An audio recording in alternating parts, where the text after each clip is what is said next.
On the morning of September 16, 1994, something extraordinary happened at a small school in Zimbabwe that would forever etch itself into UFO history.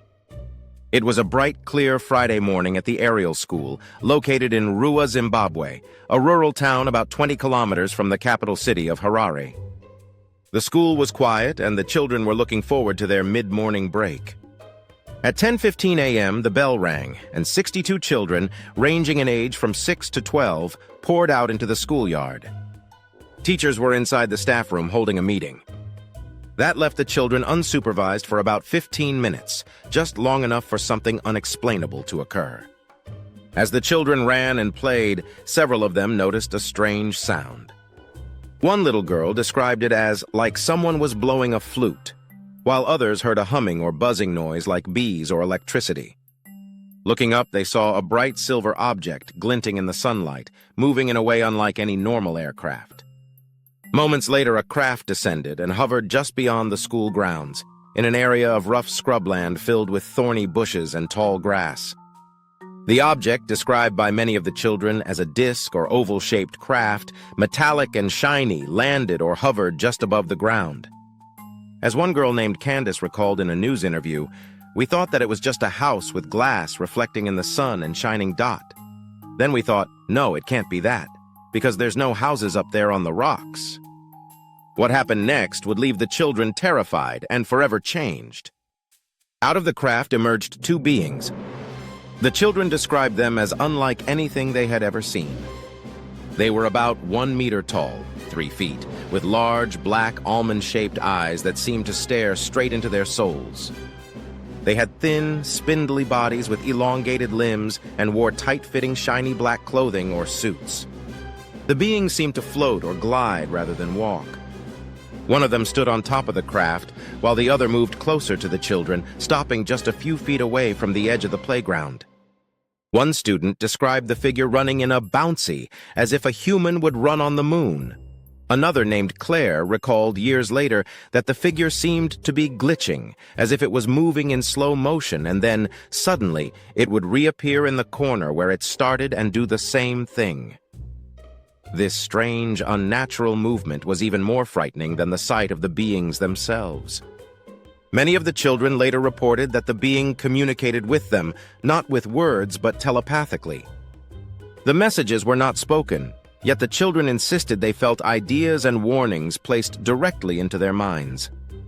The messages varied slightly, but the central theme was clear: the Earth is in danger. Humanity must take better care of the environment. Technology could destroy the world if it is misused. As one fifth grader told Dr. Mack, he was warned about something that's going to happen and that pollution mustn't be. An 11-year-old girl named Emma explained, "I think they want people to know that we're actually doing harm to this world, and we mustn't get too focused on technology." Some children were so frightened they screamed and ran. Others stood frozen, locked in eye contact with the strange visitors. When the craft and beings finally vanished, disappearing in an instant as if they blinked out of existence, the children rushed back to tell their teachers what had happened. The adults were skeptical at first, but the consistency of the children's testimonies shocked them. The headmaster, Colin Mackey, was later asked by Dr. Mack, "Do you think it's possible that one imaginative child had a story and kind of stirred the rest of them?" Mackey replied, "I don't believe that. I honestly believe they saw something." One teacher, who had initially been a skeptic, changed her mind after seeing the children's drawings and hearing their stories. She noted, "So many of the drawings were similar. I mean, they all wrote completely different stories, but they had seen the same thing, and I think that's what convinced me." The case soon attracted Dr. John Mack, a Harvard psychiatrist and Pulitzer Prize winner, and local UFO investigator Cynthia Hind. Both traveled to Zimbabwe to interview the children. Mack was stunned by their sincerity. He noted that the children did not simply describe an alien encounter. They spoke of feeling profound emotions and receiving warnings that seemed beyond their years. Mack's investigation was thorough. He interviewed each child individually and out of sight of their parents or other children. He found that the core elements of the story remained remarkably consistent across the group, with a few notable exceptions. While some children described seeing a single being, others claimed they saw two. These minor discrepancies, however, were not seen as signs of fabrication, but rather as the normal variation that occurs in group observations.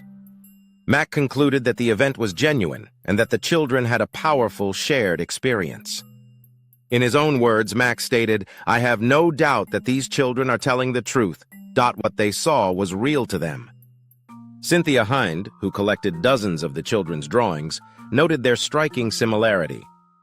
The drawings, which became a key piece of evidence, consistently showed a large disc-shaped craft, small beings with prominent black eyes, and a landscape of trees and bushes. The drawings and the oral testimony were the primary evidence, as there were no photos or videos of the event. Decades later, many of those children, now grown adults, still stand by what they saw. One of the witnesses, now an adult named Lucille, said she is still traumatized by the event. "You try to live a normal life. You try to move on, Dot. But it's always this experience that just opens up wars again," she explained. Another witness, now an adult named Emily, said the event changed the course of her life, inspiring her to work in environmental activism. The profound, emotional messages about the Earth's peril that the children said they received have stayed with them into adulthood. Despite the powerful and consistent testimonies, the Ruwa School sighting remains unsolved, and skeptics have offered several counterpoints. The main argument is that of mass hysteria. This psychological phenomenon occurs when a group of people, often under stress or in a state of high emotion, collectively experience the same physical symptoms or visual hallucinations. The fact that the children were all young and unsupervised could be seen as a contributing factor. Another skeptical argument is that the children may have been influenced by local folklore or media. Reports of UFO sightings were common in the early 1990s, and it's possible the children were familiar with these stories and subconsciously incorporated them into their account. A former student from the school has also come forward claiming the event was a hoax he started by pointing to a shiny rock and claiming it was a UFO, although other witnesses have refuted this claim. However, Dr. Mack and other researchers have argued against the mass hysteria theory, pointing out that the children's stories were not just about seeing an object, they were about receiving complex, detailed, and emotional messages. The consistency of these messages, which were often beyond the children's typical frame of reference, makes the mass hysteria explanation difficult to accept for many researchers. Today, the Ruwa School encounter remains unsolved. Skeptics argue it was mass hysteria or an overactive imagination shared among the children. But believers, and the witnesses themselves, are convinced it was something far more profound. A message from beyond the stars, urging humanity to save its own planet before it is too late.